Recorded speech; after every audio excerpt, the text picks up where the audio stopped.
یا اللہ جو لوگ بے اولاد ہیں انہیں اولاد نرینہ عطا کر دے۔ اے اللہ جو بے اولاد ہیں اور اولاد جیسی نعمت سے محروم ہے، اے اللہ پیارے نبی کا واسطہ اس مبارک مہینے کے صدقے انہیں نیک صالح اولاد عطا فرما دے۔ اے اللہ جن کے ہاں اولاد ہے ان کی اولاد کو ان کا تابع دار فرما بردار بنا دے۔ اے اللہ جو لوگ بیمار ہیں انہیں شفائے کاملہ نصیب فرما دے۔ اے اللہ تجھے پیارے حبیب حضرت محمد مصطفیٰ صلی اللہ علیہ وآلہ وسلم کا واسطہ اس مبارک مہینے کے صدقے ہمارے گھروں میں خوشحالیاں پیدا کر دے۔ اے اللہ ہمارے گھروں میں گھریلو ناچاکیاں، لڑائی جھگڑے، نا اتفاقیاں، تمام رزق کی بندش کو ختم کر دے۔ اے اللہ رزق کی بندش کو ختم کر کے ہمارے گھر میں کشادہ رزق عطا کر دے۔ اے اللہ ہمارے گھروں میں چاروں طرف سے رزق کے دروازے کھول دے۔ اے اللہ پیارے حبیب حضرت محمد مصطفیٰ صلی اللہ علیہ وآلہ وسلم کا واسطہ اس مبارک مہینے میں ہم سب کو ہزار نیکیاں کرنے کی توفیق عطا فرما دے۔ یا اللہ اس مبارک مہینے میں ہمیں نبی پاک صلی اللہ علیہ وآلہ وسلم پر ہزاروں بار درود پاک پڑھنے کی توفیق عطا فرما دے۔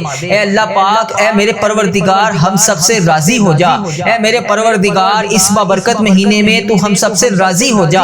اے میرے مالک و مولا ہماری تمام دعائیں، ہماری تمام حاجتیں آج پوری کر دے۔ یا اللہ ہماری جو بھی مرادیں ہیں